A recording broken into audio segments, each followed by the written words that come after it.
So at Factory 6, you guys deal in products that are either full spectrum or broad spectrum. Let's talk what's the difference there. Just like different vegetables have different vitamin profiles, the same thing with different strains of hemp, you're gonna have different cannabinoid profiles. So when we pull off the extract off of the plant itself, the full spectrum, it has all of the cannabinoids present that that plant produces. Whatever that profile is, that's what we're talking about full spectrum. Full spectrum does have a little bit of THC. We're talking 0.3%, again, it's non-detectable. But as we refine that through a distillation process, there was gonna be a little bit of burn off of some of those cannabinoids, the minor ones, and the THC. And that's where you can get a broad spectrum distillate, or if you even keep going, you can get all the way to isolate. When I say isolate, it's kind of the next step after broad spectrum where you're just dealing with one cannabinoid. Like, it's not just CBD, there's CBG, CBN, or any of the other cannabinoids. That is a possibility. We have the technology to do that. So strains are kind of like apples, Yes, right? There's very like much. Fuji, there's the Honeycrisp, and when you're talking about the full strain, it's like you're eating it raw.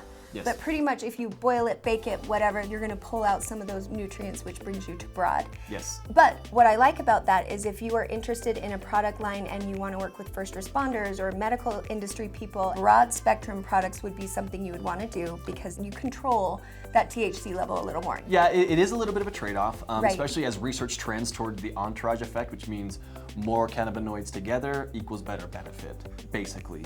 But again, for people who are drug tested on a regular basis, like you said, Holly, that could be a worry about job loss. So that's where people would want to go with a broad spectrum or an isolate-based product. Right.